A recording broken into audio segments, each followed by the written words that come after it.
This is Google Android Development, Lesson 1. Hello and welcome.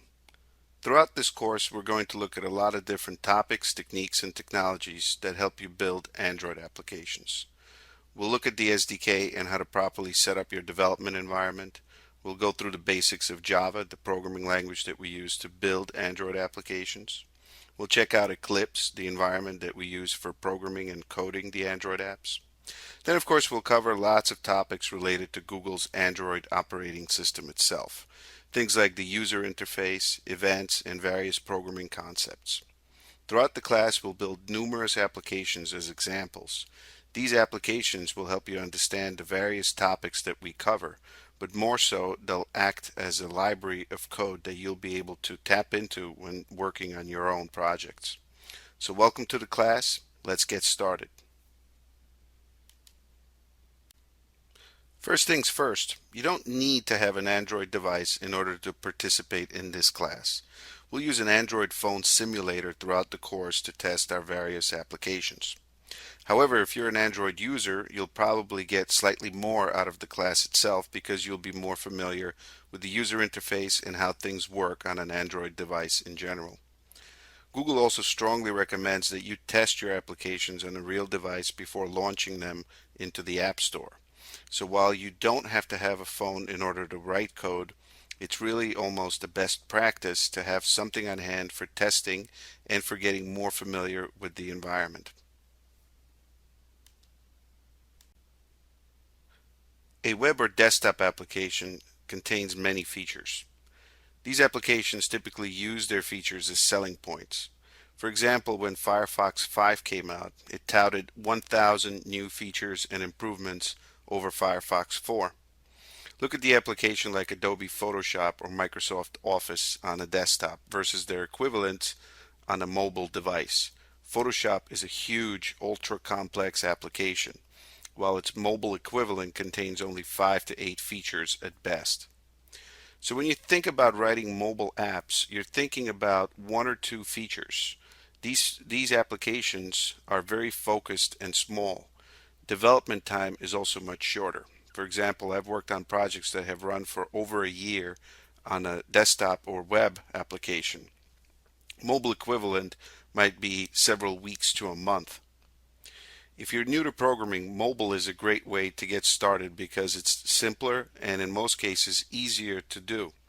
It isn't without its challenges because it's still a programming language, but it is much more simpler than learning HTML, database, and a programming language like C# or Visual Basic. The concepts you learn here with Android can also be applied to other development platforms.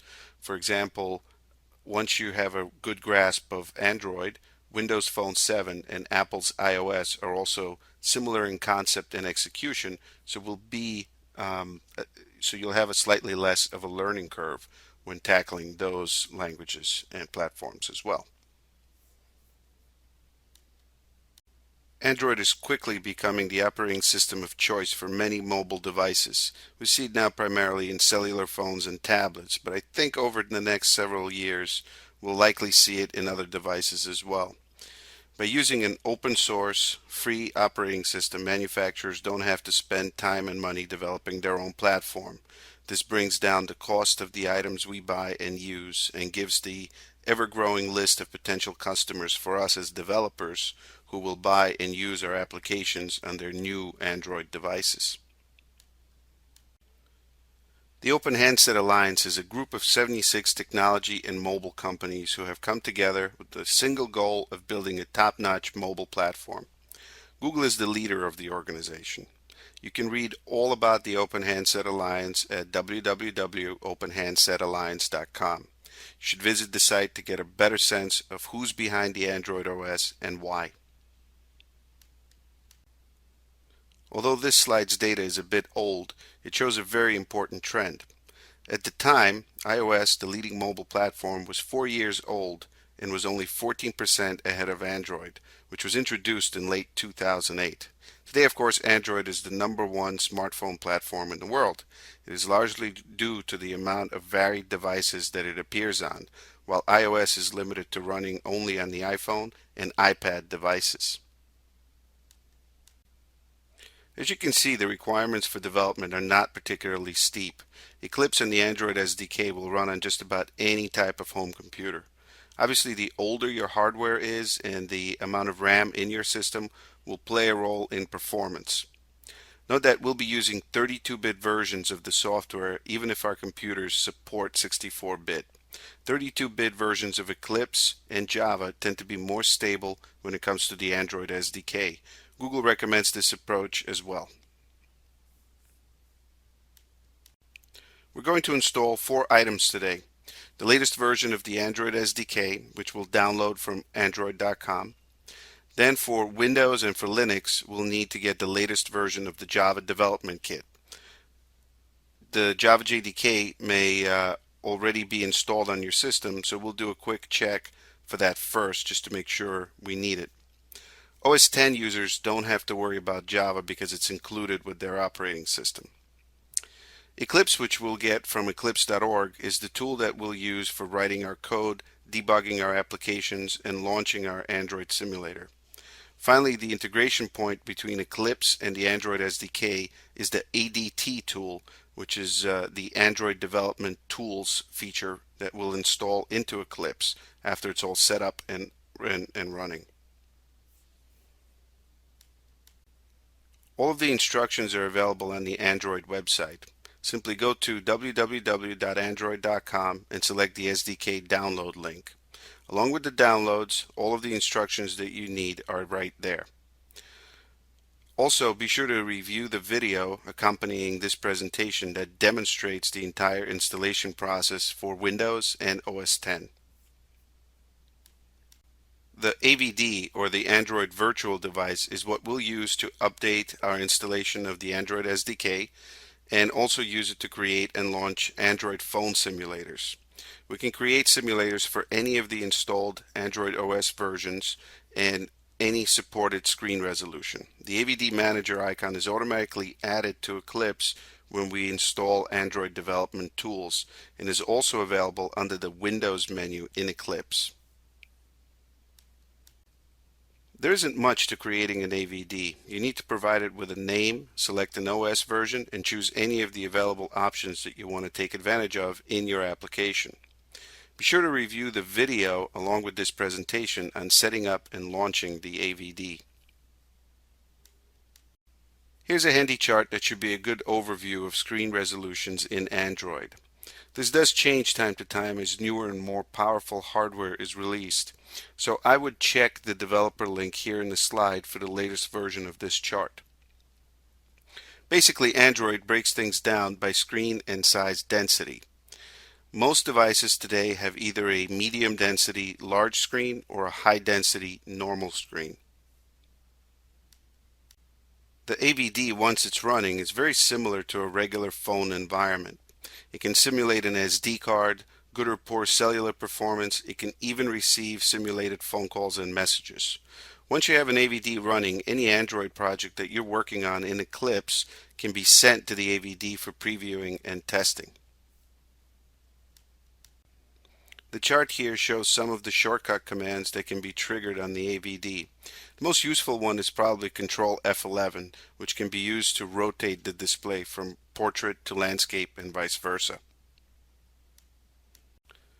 We'll get much more familiar with Eclipse throughout this course, but here's a brief overview. Eclipse is the editor we use to write Android applications. Some of the key features are identified here in the slide. Use Create to create new files and projects. Use Save to save the current file that you're working on. Control S also works here as a way of saving your files. The Projects Explorer panel gives you a list of all of the projects, Android or otherwise, that you are working on. You can go back and forth between multiple projects within the same instance of Eclipse. I tend to keep this area neat and clean by removing projects I'm not actively using or working on. Run application and its neighbor to the left, called debug, are used to launch your application over on the emulator. Run simply compiles, copies, and runs your apps on the AVD, while debug will let you interactively step through the code you've written as it is being executed. This is very helpful for locating bugs and problems in your code. Finally, the main editor window is where you'll be doing most of your work. You can have multiple documents open in the editor, and you can switch between documents using tabs located at the top of the main document window. Be sure to check out the video along with this lesson that demonstrates some of the features of Eclipse. The welcome screen gives you some quick links to some common features. For the most part, we'll spend our time in the workbench. Eclipse uses tabs and panels for different features. These panels and tabs can be turned on and off as you see fit. If you ever lose something, you can always get it back using the Windows menu in Eclipse. Select Window, then select Show View and locate the item that you accidentally removed previously. The workbench is our main editor. This is where we'll edit all of our code files, Java files, XML files, Android GUI files. Everything is done through the workbench. The Package Explorer contains all of the projects that we are working on in Eclipse. Projects are never removed unless you specifically remove them. Each project consists of packages of Java code files, which are then further broken down into individual objects known as classes. The Explorer lets you see all of this, as well as other related resources for our projects, such as images, XML files, and so on.